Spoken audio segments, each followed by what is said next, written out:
Beliau minta Bu Merty untuk menghadap Bu Sigit, Ibu Kapolri. Terungkap fakta baru, Irjen Teddy Minahasa meminta sang istri Merty Kusandayani menghubungi istri Kapolri. Di dalam persidangan persoalan narkoba yang menyeret Irjen Teddy Minahasa terungkap kabar baru. Teddy Minahasa sempat meminta sang istri, Merty Kusandayani untuk menghubungi istri Kapolri.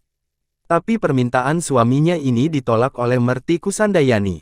Info ini terungkap berasal dari kesaksian istri AKBP Dodi Prawiranegara, Rahma Putri di dalam sidang di Pengadilan Negeri Jakarta Barat, Rabu, tanggal 15 Maret tahun 2023.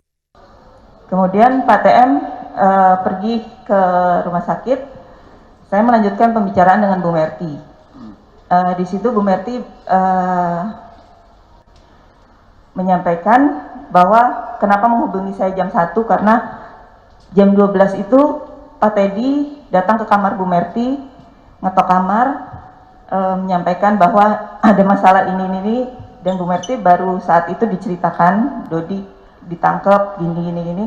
Beliau minta Bu Merty untuk menghadap Bu Sigit, Ibu Kapolri, untuk meminta bantuan terhadap masalah ini. Tapi sama Bu Merty ditolak saat itu karena dengan alasan saya ini nggak tahu apa-apa, saya harus minta tolong apa. Nanti yang ada di sana saya ditanya macem-macem, sedangkan saya nggak tahu permasalahan ini permasalahan apa. Dikutip dari Tribun News, Rahma mengatakan Merty menolak permintaan sang suami karena tak tahu persoalannya. Rahma menerangkan, Merty Kusandayani mengatakan padanya bahwa permintaan Teddy tersebut disampaikan sesudah Dodi ditangkap. Merty lantas meminta Rahma untuk tak menceritakan kasus yang menimpa Dodi kepada sang ayah. Merty kala itu berharap agar sang suami bisa menyelesaikan masalah ini sehingga tak sampai masuk media massa. Kemudian cuma sampai di situ pun saya bingung. Saya setelah pulang dari situ pun saya nggak cerita. Saya sampaikan ke Bu Merty, saya nggak mungkin cerita ini ke orang tuanya Pak Dodi, terutama papanya. Bu Merty pun bilang ya udah nggak usah diceritain dulu. Mudah-mudahan Bapak bisa menyelesaikan ini. Jangan sampai ini masuk ke media.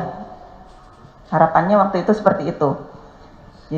Adapun dalam persidangan tersebut, Rahma mengungkapkan bahwa Teddy merasa kesal dengan Dodi karena namanya disebut saat pemeriksaan.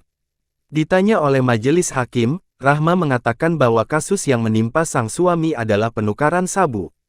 Rahma berujar mengetahui kasus ini dari Teddy Minahasa yang kala itu memintanya datang ke rumah ex-Kapolda Sumbar itu.